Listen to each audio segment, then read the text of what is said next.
You don't struggle with being friendless. You struggle with being unchosen. That distinction matters more than you think, because loneliness isn't just the absence of people. It's the repeated, subtle experience of not being selected, not being prioritized, not being anyone's first call. And by 2026, that experience has been engineered into the social fabric itself. Most people believe they're friendless because they're awkward, busy, unlucky, or just introverted. That's the surface explanation.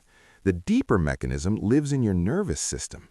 Human attachment is regulated through co-regulation, the biological process where another person's presence stabilizes your stress response. When consistent connection is missing, the brain doesn't simply feel sad. It registers threat. Your threat detection system doesn't distinguish well between social exclusion and physical danger.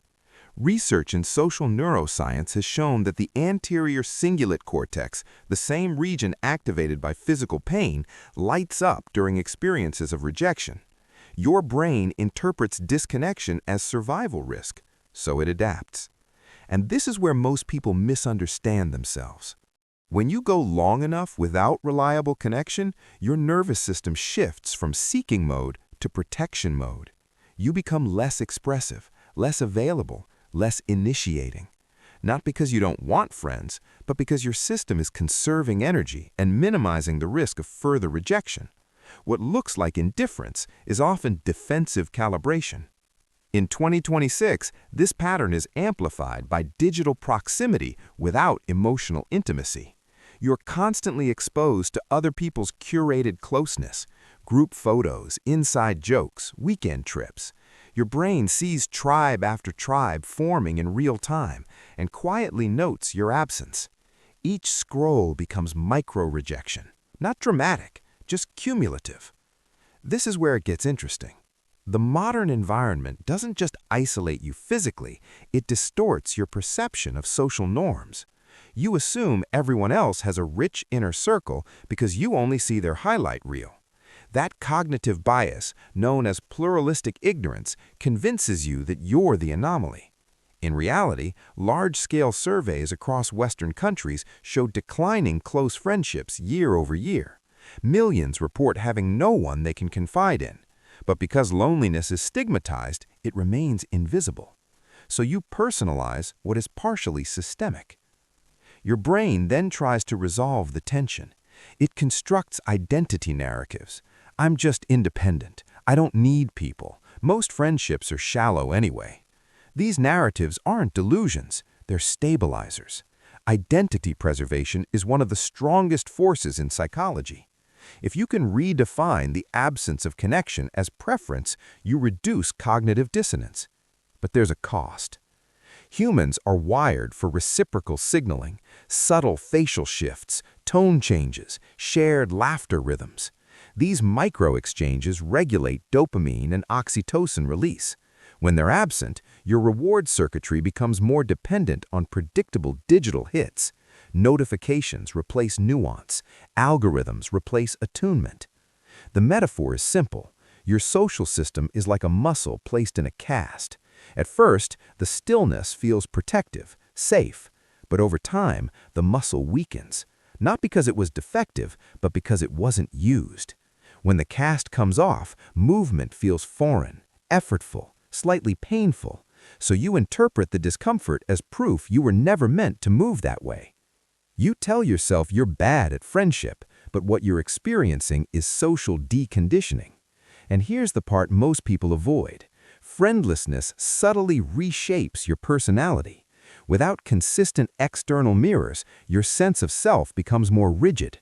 You have fewer corrective experiences, fewer challenges, fewer moments where someone says, "That's not how I see you." Over time, your internal narrative hardens unchecked. This creates a paradox. The longer you're isolated, the more self-contained you become. The more self-contained you become, the less permeable you are to new connection. Not intentionally, just structurally. There's also an attachment layer. If early relationships taught you that closeness was inconsistent or conditional, your adult nervous system may equate intimacy with unpredictability. So when opportunities arise, you hesitate, you delay responding, you downplay interest, you keep conversations surface level. Your threat detection system whispers, "Don't invest too much." You call it being cautious, your body calls it staying safe. But safety and fulfillment are not the same metric. Around this point, most viewers expect reassurance, a reminder that it's okay to be alone, that quality matters more than quantity. And yes, depth matters. But here's the tension shift. Prolonged friendlessness changes your baseline for what feels normal. Loneliness becomes ambient, like background noise you stop consciously noticing. You function, you work, you consume content. You might even laugh during the day, but there's a low-grade fatigue that doesn't fully lift. That fatigue isn't weakness, it's the metabolic cost of self-regulation without co-regulation. Studies on social isolation consistently link it to elevated cortisol levels, impaired sleep, and increased inflammatory markers. Your body pays for emotional disconnection in physiological currency. Not immediately, gradually. And the most brutal truth? Part of you may be maintaining this pattern because it protects you from exposure. Friendship requires vulnerability. It requires being seen mid-process, not post-polish.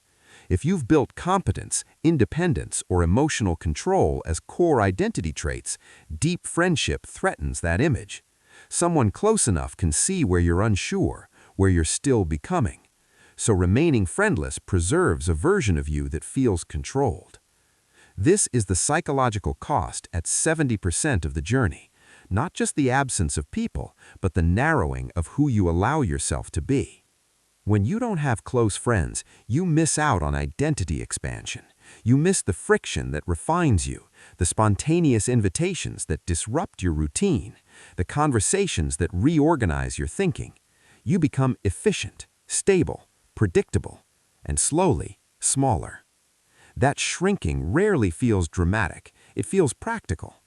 You tell yourself adulthood is busy, that people drift, that everyone is focused on survival. All partially true, but beneath those rational explanations is often a quieter fear. What if I try and it confirms I'm not wanted? That anticipated rejection hurts more than the current isolation. So your nervous system chooses the known discomfort over the unknown one. Yet here's the reframe. Being friendless in 2026 is not proof of personal deficiency. It is often the byproduct of a hyper-individualistic culture, algorithmic substitution for community, and nervous systems trained to avoid risk. Adaptation is intelligent, but it is not destiny. The same nervous system that learned to protect can learn to approach. Neuroplasticity doesn't disappear in adulthood. Small, repeated exposures to authentic interaction recalibrate threat detection. Initiating one message, accepting one invitation, staying 5 minutes longer in a conversation than feels uncomfortable. These micro-movements signal safety to your body. Not dramatic reinvention, gradual retraining. You don't need 10 friends, you need evidence that connection is still possible. Evidence interrupts identity narratives. One reciprocal conversation can destabilize months of self-contained certainty.